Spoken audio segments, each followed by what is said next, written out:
Damn, I had never seen it turn so cold before, shouted Marshall over the howling winds of the snowstorm. Just keep going. As long as we keep moving, we'll make it to the cave by sundown. Jackson yelled as he glanced up from the map of the mountain range. He could barely read the map in front of him, let alone make out the entrance of the cave they were heading to. Daniel kept his eyes on the trail ahead of them, looking for any sign of cave they had marked on the map. The rumors of the cave in this area better have been true. The team had made a pilgrimage to the Yukon due to reports in the area of recently discovered gold. The cave they were heading to was said to be an untouched vault of riches, just waiting to be mined. By this time next month, the trio would return to California as millionaires. The team rode for what seemed like hours against the harsh, bone-chilling winds of the blizzard before them, kept going only by the thoughts of the wealth they would amass. As the dim light offered by the sun, obscured by the clouds in the sky, got darker and darker and sank below the horizon, the team finally was about to make out the outline of the mouth of the cave, just out of the shadows on the edge of their lights. "There it is," yelled Jackson as he pointed toward the entrance to the cave. "Finally," cried Daniel. "Any longer and I'd lose my damn fingers." The three prospectors gave it their all and made one final push past the rampaging winds and snow to make it to the sanctuary offered by the cave. Upon entering the cave, Marshall, Daniel, and Jackson decided to set up camp and start mining for gold in the morning. Daniel started a fire while Jackson and Marshall unloaded their supplies from the wagon and placed all of the tools and equipment down next to the walls of the caves. As they were sitting by the fire, the team filled their cups with whiskey they had brought, a preemptive celebration for what was to come the next day. Marshall looked to his friends and said, "1 month, my friends, only 1 month of work, and we'll head back to California as a rich man." "Yeah," replied Jackson, 1 month, and we'll never have to work another day of our lives. The man drank half the bottle between themselves and decided to save the rest for long days of work to come. They would get more when they head back to town for supplies. In the morning, the team got to work on the mine, wanting to work quickly before word of the cave reached other prospectors. They worked tirelessly all day, craving out a decent-sized hole in the wall that could be used as a passage deeper into the mine. While mining out the wall, the two finally stumbled upon their first sign of gold, a single chunk of nugget, resting snugly in the wall. "Jackson, Daniel," cried Marshall, "get over here. I've found some gold." "Really?" Daniel questioned excitedly as he and Jackson ran over to Marshall. The miners looked into the wall and saw the chunk of precious metal looking back at them. "Well shit, let's get it out of there then," Jackson said as he raised his pickaxe and struck the wall to release the golden ore. At last, Jackson thought, their hard work was yielding rewards. 1 golden chunk for now, but so much more to come in the future. Just as Jackson finished his thought, the wall gave way, and the piece of rock holding the chunk of gold fell to the ground. Jackson bent over and excitedly looked down at the gold, the payoff to all these long months of travel to the Yukon. To his surprise, however, he noticed Marshall wasn't as interested as he was in the gold they had just unearthed. Instead, Marshall was now looking into the small hole in the wall that was now left by the dislodged rock that covered it, holding up his lantern to illuminate the darkness within. "Holy shit," Marshall said, dumbfounded, not breaking his gaze from the small hole, as it was all he could do to say that. "What is it?" asked Jackson as he walked over to the hole his friends were staring through, as if he could see the gates of heaven through it. Marshall stepped to the side so his friends could take a look, still unable to speak from what he saw inside. Jackson lifted his own lantern to see what was inside, and once he was able to see through it, he was just as shocked as Marshall Through the hole was revealed to be a deep hallway, studded with many more veins of golden ore. He started for what felt like forever until a sudden gust of strong wind came from the small hole and extinguished the fire within his lantern. "Damn it!" yelled Jackson as he struck a match to relight his lantern. As the light came back, he looked into the hole again, only to reveal a bloodshot eye looking back into his. "Jesus Christ," Jackson screamed as he fell back onto the ground and hurriedly lifted the lantern back into the hole to get a better look at whatever was in there, only to find the eye was now gone. "What happened?" Daniel asked as he helped lift his friend off the ground and onto his feet. "I think there's an animal or something in there," Jackson replied as he tried to catch his breath. "Looked pretty big from the size of the eye that was looking back at me." "All right, we'll get to work on this wall here. Hopefully there's even more down that passage," Marshall said as he grabbed his pickaxe and placed his pistol in his holster, just in case the animals down there were dangerous. Daniel and Jackson both picked up their own pickaxes as well, eager to get to work on the gold and mine all of the gold the three of them could carry. With the three of them working together, the wall would be brought down, and the gold would be mined in no time. The miners worked endlessly for the rest of the day, chipping away at the rock wall with their pickaxes, in hopes to make the small hole big enough for the three of them to get through. Each kept going by the promise of the gold, which littered the passage beyond the wall. By the end of the day, the team had made a promising amount of progress on the hole.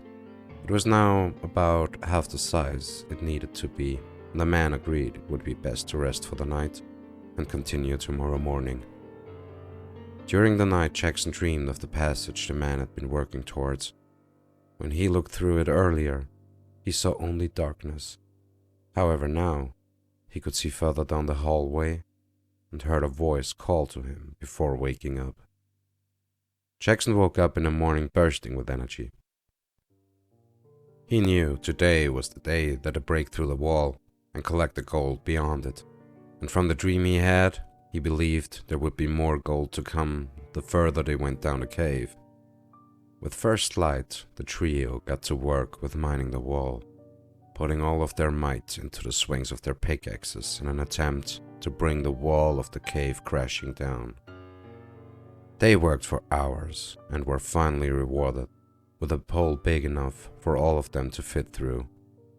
Cheers emanated through the mine as the team had succeeded in their efforts and were now rewarded with the riches that waited patiently for the just beyond the rock that separated them. The crew would spend the next few hours collecting the chunks of gold that had been revealed to them in the hallway. There were about 4 pieces of ore in the passage, each being roughly the size of golf balls. While that was all that was contained in the hallway beyond the wall, Jackson believed there was so much more waiting for them deeper into the cave. "I have a feeling there's more further down," Jackson said, remembering the winding corridors of the passage that had called to him in his dream. He knew there had to be a reason for it, a distress call from the gold down there, just begging to be liberated from the depths below. "All right, we'll head down there now," Daniel said as he and Marshall both picked up their pickaxes and followed Jackson further down the passage. Daniel and Marshall were led by Jackson deeper into the passage below them, Marshall dragging a rock across the wall as they walked to mark which path they had taken to get there. Walking for what seemed like an eternity, the passage grew wider and opened up to what appeared to be a giant crypt containing several ornate sarcophagi made of gold and embedded with jewels, all placed before them. "Holy shit," Marshall cried as he ran over to examine the coffins. Jackson and Daniel followed his lead, throwing down their tools at the entrance and running over to the first sarcophagus they saw to help him open it. The 3 men all stood on one side of the lid and pushed it off with all their might. The lid fell onto the ground, and the 3 looked inside. Inside was a mummy, decorated in fine pieces of jewelry, talisman, and other artifacts of unknown origins that had come from a land unknown to them. "Look at all of this," Daniel cried. "If all the other coffins down here are full of things like this, we'll be rich and famous by the end of the day." "This expedition paid off all right," Marshall exclaimed as he reached into the coffin and took everything of value within. The team got to work opening each sarcophagus and taking everything from inside, making sure not to damage the lid, as they all had some strange text written on the front in an ancient, dead language. Someone would want to come down later to attempt to decipher it. Perhaps some archaeologists or researchers from some university. But that was another job left to a different team. As the men filled their bag with what appeared to be the last of the valuables from inside the coffins, there was a mighty tremor which shook the entire room. The three men ducked and covered their head with their hands and waited for the trembling to subside. Once the room had stopped shaking, all of them got up and took a look around. The passage they had entered from was now covered by rock and blocked the entrance they had taken. Shit, no!" Daniel screamed as he, Marshall, and Jackson all ran to the entrance and attempted to remove the rumble by hand, and the tools were now swallowed by the avalanche that was before them. After they realized their fruitless efforts had gotten them nowhere, the three men stepped back to assess the situation. They were now trapped down here, their only exit now buried underneath a small mountain of rubble. Their only hope would be to find another way out. "Okay, everyone stay calm," Jackson said, trying his best to speak calmly and keep the situation under control. "Stay calm?" Marshall screamed. "How the hell are we supposed to stay calm when we're trapped down here? Especially when the tools we need to get out are not destroyed." "It's okay," Daniel said. "We'll find another way out. Maybe one of the passages down there will lead to an exit, or circle back to where we came in from." "It's our only hope," Jackson told Marshall. "We'll find another way out. We have to. You still have the rifle. We need you to keep cool, in case there's anything down here." "Oh, okay," Marshall said shakily, trying to collect his thoughts and keep his fears in check. With that, the three men attempted to collect themselves and headed off deeper into the caverns below. Upon heading further into the caverns, it was discovered that these caverns were actually catacombs. The walls were dug out to make room for the same-looking sarcophagi in the main crypt, all still adorned with the same gold, jewels, and ancient text as those that were seen before them. These tombs most likely also contained the same manner of riches as the others. However, the issue of finding a way out was more pressing to the team. "Who do you think all these people were?"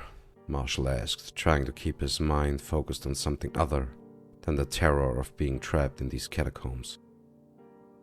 "Don't know," Jackson replied. "They don't look like any caskets I've ever seen." "Why don't we leave that to someone smarter than us?" Daniel said. "Right now I'm focused on us getting the hell out of here. Whatever else is down here can wait until we find a way out." The miners walked for what seemed like hours, hunger growing between them, slowly running out of light, and anxiety between them growing as they started to fear they were walking in circles and may never find their way out of the caverns. Suddenly all those thoughts were interrupted by a sudden sound deeper in the catacombs, coming from the endless dark that was before them. "What the hell was that?" Marshall asked, suddenly snapped back into reality by whatever was awaiting them. "Probably just some rocks falling or something," Jackson said, trying to keep his companions calm. Mining down here probably shifted some around and made them loose. Yeah, probably just that. Daniel gulped, looking to accept any rational explanation to the noises down there. Marshall knew deep down that it wasn't that, but hid his feelings to not cause a full-blown panic. He reached down his thigh and patted the pistol at his side, ready to grab it at a moment's notice to defend himself. Finally, the tunnel they were heading down opened up into a wide room with a drop-off leading to a dark chasm, barely illuminated by the increasing dimming light in the oil lantern. Just out from the darkness came the source of the noise the man had heard earlier. A giant man, approximately 15 feet in height, clad in robe with motives whose origins were unknown to them, bloodshot eyes that appeared to stare directly into the soul. The giant outstretched his hands. His fingers were missing parts of the skin, bone visible on some parts on his fingers and on his palms. He spoke in a deep, booming tone of voice, simply saying, "Welcome, new resident," revealing his teeth, many broken, but those that remained had a shark-like appearance, sharp enough to bite through flesh. "What the fuck is that?" Marshall screamed, drawing his pistol from its holster and firing at the giant. The pistol proved ineffective. The bullets did nothing to the creature before them. If his skin was too thick to be pierced, or if he simply did not care about the injuries that he had just received, they did not know.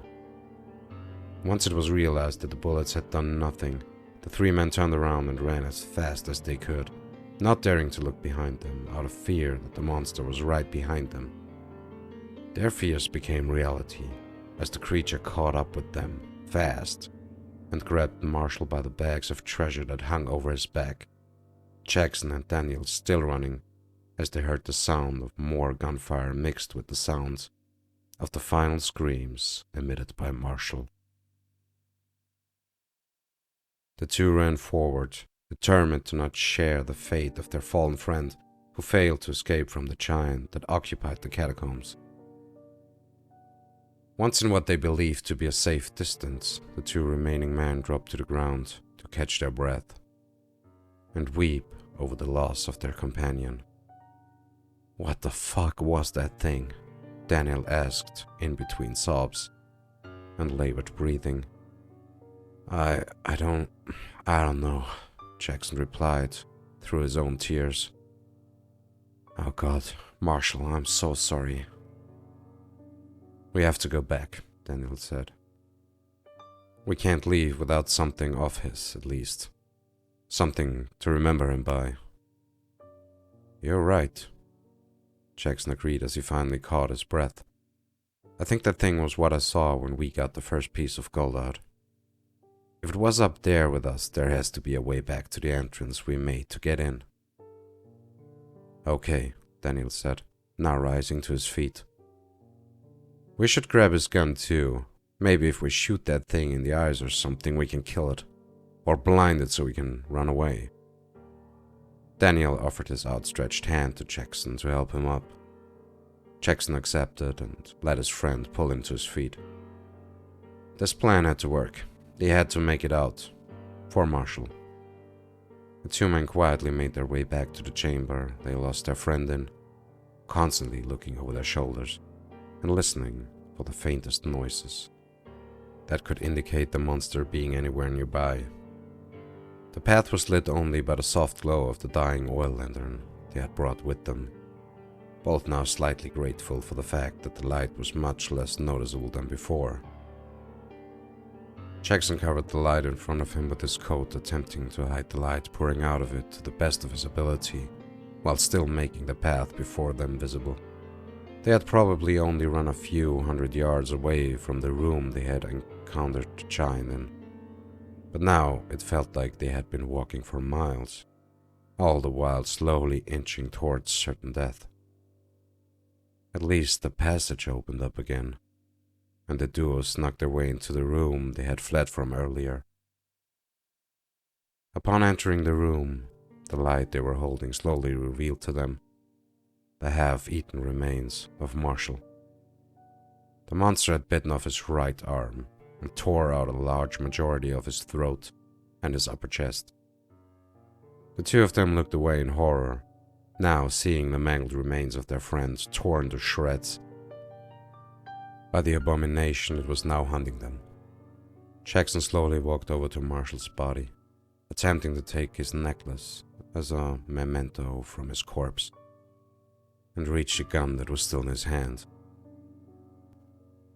When Jackson and Daniel made it to the carcass that belonged to their comrade, they saw that Marshall was still alive, bleeding out and slowly choking to death on his own blood.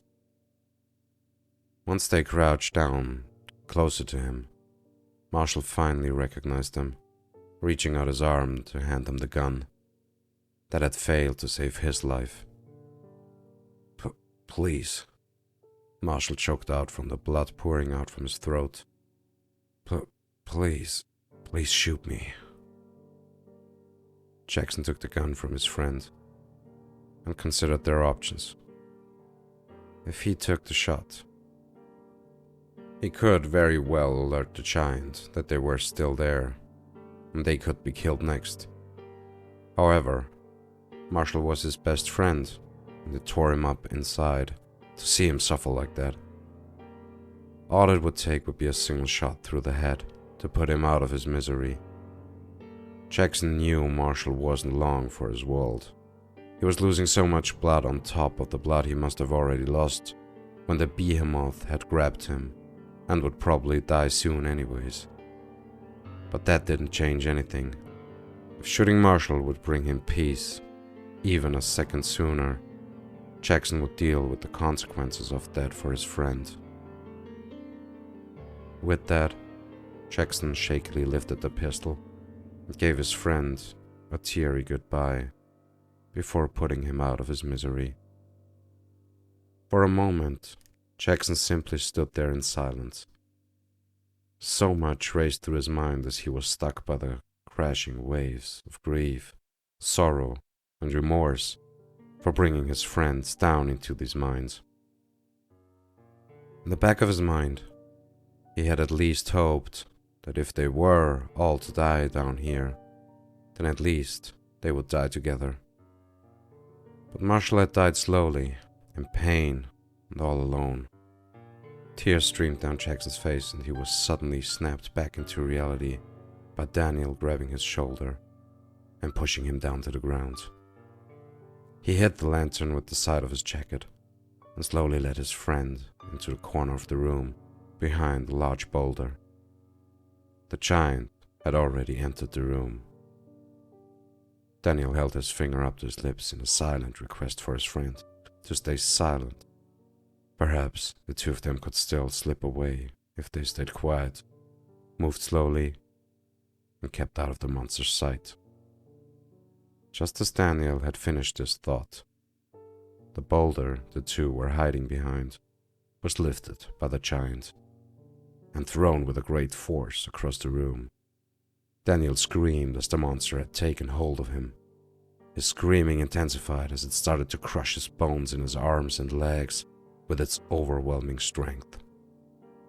Jackson could only watch in horror as the giant had taken another one of his friends in front of him, watching Daniel scream in agony as his body was crushed, and he was crumpled like a paper ball. Jackson was now the last man standing. He watched in horror as another one of his friends had been killed in front of him. His only option was to run to the passage the two had hoped would be an escape and offer salvation from the terrors of the catacombs. Jackson looked behind him as he ran towards the opening, realizing the giant was now nowhere to be seen. The tunnel he had run through was completely shrouded in darkness. Jackson made his way down the hallway. Illuminated only by the matches he had to light his cigarettes. The tunnels had now expanded into a labyrinth It seemed to go on forever, hope slowly fleeing as he felt more and more lost in the never-ending maze deep under the mountain. His only means of survival were the matches he kept with him and Marshall's gun, which only had 2 bullets left. Jackson was snapped back into reality by the sound of someone calling his name. The voice calling to him was deep and booming. "Jackson," the voice said. "It's me, Daniel. I managed to escape. Come here and we'll find a way out."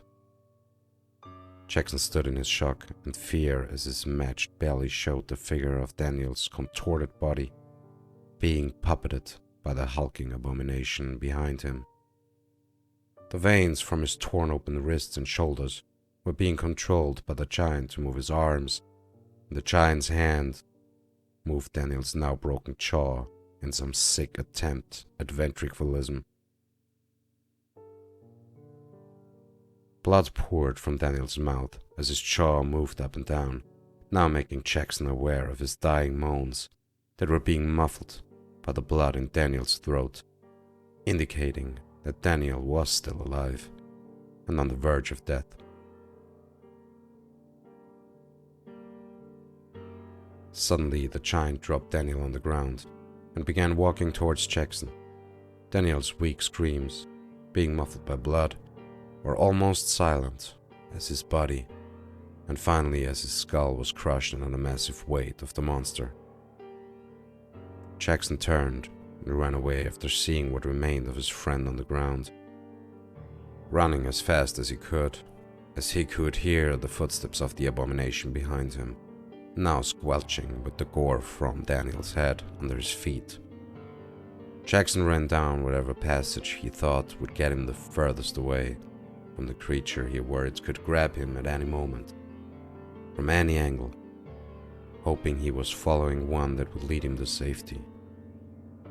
Jackson believed he finally saw the way out when he saw a dim light at the end of the tunnel he was currently following. Jackson's hopes had been completely shattered upon seeing the lights coming down from a massive canyon below the cliff that the passage had opened up to. The light in the canyon illuminated a giant, ancient city living below the caves.